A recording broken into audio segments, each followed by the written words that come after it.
ഈശോയിൽ എൻ്റെ ഏറ്റവും പ്രിയപ്പെട്ട സഹോദരങ്ങളെ, പരിശുദ്ധ അമ്മയോട് ചേർന്ന് ഈശോയുടെ ഹൃദയത്തോട് കൂടുതൽ അടുത്ത് കർത്താവിൻ്റെ വലിയ സ്നേഹത്തിൽ ആശ്രയിച്ച് നമ്മൾ മുമ്പോട്ട് പോയിക്കൊണ്ടിരിക്കുകയാണ്. എല്ലാ രാത്രിയിലും പരിശുദ്ധ അമ്മയോട് ചേർന്നൊരു കുഞ്ഞു ചിന്തയൊക്കെ നമ്മൾ പങ്കുവയ്ക്കുകയും ഒപ്പം തന്നെ ഈശോയുടെ അടുത്ത് ശാന്തമായി കിടന്നുറങ്ങാനുള്ള വലിയ കൃപ നമുക്ക് ലഭിച്ചുകൊണ്ടിരിക്കുകയാണ്. കർത്താവിന് നമുക്ക് നന്ദി പറയാം. നമ്മൾ ഒത്തിരി ഈ ദിവസങ്ങളിലൊക്കെ പ്രത്യേകിച്ച് ജപമാല ചൊല്ലുന്നതിനെ കുറിച്ചൊക്കെ പറഞ്ഞു. നമ്മുടെ പ്രാർത്ഥനകളെല്ലാം ജപമാല വഴി ഈശോയുടെ കരങ്ങളിലേക്ക് പരിശുദ്ധ അമ്മയുടെ പ്രത്യേക ഒരു സ്നേഹത്തിൽ കൊടുക്കുന്നതിനെ കുറിച്ചൊക്കെ പറഞ്ഞു. നമുക്കെപ്പോഴും ചിലപ്പോൾ നമ്മുടെ ഉള്ളിലൊക്കെ ഇങ്ങനൊരു സംശയം വന്നേക്കാം. പരിശുദ്ധ അമ്മ പറഞ്ഞാലൊക്കെ കേൾക്കുമോ എന്ന്. കുറച്ച് പേർക്ക് ഉണ്ടാവുള്ളൂ അങ്ങനത്തെ സംശയം. കാരണം ഒത്തിരി അധികം അത്ഭുതങ്ങൾ നമ്മുടെ ജീവിതത്തിൽ ജപമാല ചൊല്ലിയിട്ട് എത്രയോ അനുഗ്രഹങ്ങൾ നമുക്ക് കിട്ടിയത്. കഴിഞ്ഞ ദിവസം ഇങ്ങനെ ഞാൻ നമ്മുടെ കമന്റ് ബോക്സ് എടുത്ത് നോക്കായിരുന്നു. ജപമാല ചൊല്ലി നിങ്ങൾക്ക് കിട്ടിയ അനുഗ്രഹങ്ങളെ കുറിച്ച് അങ്ങനെ സാക്ഷ്യപ്പെടുത്താനുണ്ടെങ്കിൽ അതൊന്ന് സാക്ഷ്യപ്പെടുത്തണം എന്ന് പറഞ്ഞ് നമ്മുടെ കമന്റ് ബോക്സ് ഇട്ടപ്പോൾ വലിയൊരു സന്തോഷം തോന്നി. എന്തോരെ ആളുകളാണ് അവർക്കുണ്ടായ ജീവിതാനുഭവങ്ങളൊക്കെ ചെറിയ വാക്കുകളിൽ ജപമാല കൈ പിടിക്കുന്നതിനെ കുറിച്ചൊക്കെ പറഞ്ഞുകൊണ്ട് സാക്ഷ്യപ്പെടുത്തി. നമുക്ക് മിക്കവർക്കും ഉറപ്പാണ്, ഈ ശുശ്രൂഷ പങ്കെടുക്കുന്ന എല്ലാവർക്കും പരിശുദ്ധ അമ്മ പറഞ്ഞാൽ ഈശോ കേൾക്കും എന്നുള്ളത് നമുക്ക് എന്തായാലും ഉറപ്പുള്ള ഒരു കാര്യമാണ്. ഒത്തിരി സാക്ഷ്യങ്ങൾ നമ്മുടെ ജീവിതത്തിൽ സംഭവിച്ചിട്ടുണ്ട്. എപ്പോഴും നമ്മുടെ മനസ്സിലുള്ള ഉദാഹരണമല്ലോ, കാനായിലെ കല്യാണ വിരുന്നിൽ വെച്ച് ഈശോ അനുസരിക്കുന്നത് നമ്മൾ കാണുന്നുണ്ട്. പരിശുദ്ധ അമ്മ പറഞ്ഞ അവൻ പറയുന്ന പോലെ ചെയ്തോളാൻ പറയുന്നുണ്ട്. എന്ന് വെച്ചാൽ പരിശുദ്ധ അമ്മ പറഞ്ഞാൽ ഈശോ അത് കൃത്യമായിട്ട് ചെയ്യും.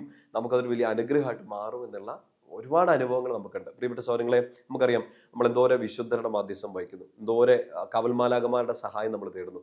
എപ്പോഴും ഓർത്തേക്കണം, ഈശോ പെട്ടെന്ന് ഉത്തരം തരുന്നത് ഈ മാലാകമാരും വിശുദ്ധരും അവർക്കൊക്കെ ഒരു സ്പെഷ്യൽ പ്ലേസ് ഉള്ളപ്പോഴും അമ്മ പറയുന്ന പ്രാർത്ഥനകൾ, അമ്മ പറയുന്ന കാര്യങ്ങളാണ് ഈശോ പെട്ടെന്ന് നമ്മുടെ ജീവിതത്തിൽ ചെയ്തു തരിക. അതുകൊണ്ട് എപ്പോഴും പരിശുദ്ധ അമ്മയുടെ കൂട്ട് പിടിച്ചിട്ട് വേണം നമ്മൾ ഈശോയിലേക്ക് ചെല്ലാൻ വേണ്ടി. പഴയ നിയമത്തിലൊക്കെ നമ്മൾ കാണുന്നില്ലേ, മോശയെക്കുറിച്ചൊക്കെ നമ്മൾ കാണുമ്പോൾ ഇങ്ങനെ വായിക്കും, ഈ ജനം, ഇസ്രായേൽ ജനം ഇങ്ങനെ വഴിതെറ്റി പോവാണ്, കർത്താവിനെതിരെ പോവാണ്, മോശയ്ക്കെതിരെ പോവാണ്.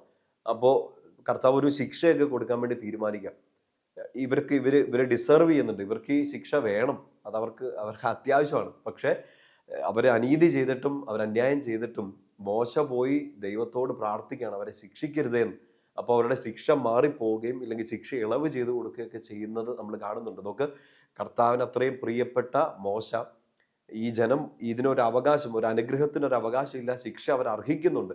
എന്നിട്ടും മോശ പോയി പറഞ്ഞപ്പോഴത്തേനും ദൈവം അത് അനുസരിക്കുകയാണ്, അത് കേൾക്കുകയാണ്. അങ്ങനെയെങ്കിൽ തൻ്റെ അമ്മ പറയുമ്പോഴത്തേനും ഈശോ അതെന്തോരം വലിയ അനുഗ്രഹമാക്കിയിട്ട് നമുക്ക് തരും. അതുകൊണ്ട് ഒരിക്കലും പരിശുദ്ധ അമ്മയെ മാറ്റി നിർത്തരുത്. മാറ്റി നിർത്തരുതെന്ന് മാത്രമല്ല, നമ്മുടെ എല്ലാ പ്രാർത്ഥനകളിലും പരിശുദ്ധ അമ്മയെ ചേർത്ത് പിടിച്ചുകൊണ്ട് വേണം നമ്മൾ ഈശോയോട് പറയാൻ. അത് നിങ്ങളുടെ ആത്മീയ കാര്യങ്ങളാവട്ടെ, ഭൗതികമായ ആവശ്യങ്ങളാവട്ടെ, എല്ലാ കാര്യങ്ങളും പരിശുദ്ധ അമ്മ വഴി ഈശോയിലേക്ക് കൊടുക്കുക. പെട്ടെന്ന് അത് അനുഗ്രഹമായിട്ട് മാറും. പ്രിയപ്പെട്ട സഹോദരങ്ങൾ, നമ്മുടെ അഗസ്തീനോസ് പുണ്യാളൻ പറയുന്ന ഒരു കാര്യമുണ്ട്, നമ്മൾ ഈശോയിലേക്ക് അടുക്കുക എന്നുള്ളതാണല്ലോ ലക്ഷ്യം. അത് ഈ ഭൂമിയിലായിരുന്നുകൊണ്ട് വേണം നമ്മൾ ചെയ്യാൻ. ഈ ഭൂമിയിൽ നമ്മൾ ചെയ്യുന്ന എല്ലാ കാര്യങ്ങളും, നമ്മുടെ പഠനം, ജോലി, ശുശ്രൂഷ, നമ്മുടെ എല്ലാ ഡെയിലി ലൈഫിലെ കാര്യങ്ങൾ, എല്ലാ പ്രവർത്തികളും നമ്മൾ ലക്ഷ്യം വെക്കേണ്ടത് ഈശോയിലേക്ക് എത്താൻ വേണ്ടിയിട്ടാണ്. അഗസ്തീനോസ് പുണ്യാളൻ പറയാണ്, നമ്മൾ ഈശോയിലേക്ക് എത്താൻ വേണ്ടിയിട്ട് ഒരു തിന്മയും നമ്മളെ തൊടാതെ, ശ്രദ്ധിച്ചത് മനസ്സിലാക്കണേ, നമ്മൾ ഈശോയിലേക്ക് എത്തണം, ഈശോയുടെ ഹൃദയത്തോട് അടുക്കണം. അതിന് ഒരു തിന്മയും നമ്മളെ തൊടാതെ നമ്മളെ പൊതിഞ്ഞു പിടിക്കുന്നത് പരിശുദ്ധ അമ്മയാണ്. അഗസ്തീനോസ് പുണ്യാളൻ എടുത്തു പറയാണ്, ഒരു തിന്മയും നമ്മളെ തൊടാതിരിക്കാൻ, ഒരു ഉപദ്രവവും നമ്മളെ ബുദ്ധിമുട്ടിക്കാതിരിക്കാൻ ഈ ഭൂമിയിൽ ആയിരിക്കുന്നിടത്തോളം കാലം നമ്മൾ മറിയത്തിൻ്റെ ഉദരത്തിൽ സംരക്ഷിക്കപ്പെടുന്നു. പരിശുദ്ധ അമ്മയുടെ ഉദരത്തിൽ നമ്മൾ സംരക്ഷിക്കപ്പെടുകയാണ്. ഞാനും നിങ്ങളും പലപ്പോഴും നമ്മൾ കണ്ടിട്ടില്ലേ, പാപം ചെയ്തു പോയിട്ടുണ്ട്, നമ്മൾ വീണു പോയിട്ടുണ്ട്, ശിക്ഷയ്ക്ക് അർഹരാണ്. എന്നിട്ടും ചില സമയങ്ങളിൽ നമ്മളിങ്ങനെ സ്നേഹിക്കപ്പെടുകയും പൊതിഞ്ഞു പിടിക്കപ്പെടുകയും ഒക്കെ ചെയ്യുന്ന ഒറ്റ കാര്യം, അഗസ്തീനോസ് പുണ്യാളൻ പറഞ്ഞ പോലെ അതൊന്ന് ചേർത്ത് ചിന്തിക്കണം. ഒരു തിന്മയും നമ്മളെ തൊടാതിരിക്കാൻ, പകരം നമ്മൾ ഈശോയിലേക്ക് കൂടുതൽ എടുക്കാൻ വേണ്ടി ഈ ഭൂമിയിലായിരിക്കുന്നിടത്തോളം കാലം മറിയത്തിൻ്റെ ഉദരത്തിൽ പൊതിഞ്ഞു പിടിക്കപ്പെടുകയാണ്. പ്രിയപ്പെട്ട സഹോദരങ്ങളെ, നമുക്ക് ഇതൊരു വലിയ അനുഗ്രഹമായിട്ട് ഏറ്റെടുക്കണം.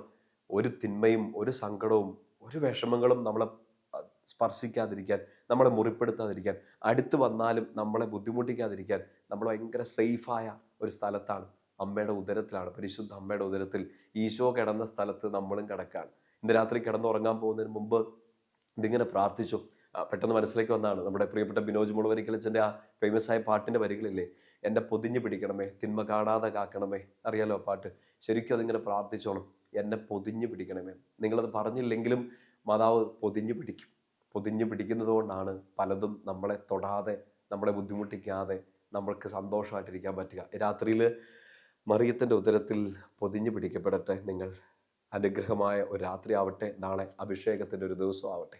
നമ്മുടെ കർത്താവ് ഈശോ മിശിഹായുടെ കൃപയും പിതാവായ ദൈവത്തിൻ്റെ സ്നേഹവും പരിശുദ്ധാത്മാവിൻ്റെ സഹവാസവും കൂടി ഉണ്ടായിരിക്കട്ടെ, ഇപ്പോഴും എപ്പോഴും എന്നേക്കും. ആമേൻ. ഈശോ മിശിഹായ്ക്ക് സ്തുതിയായിരിക്കട്ടെ.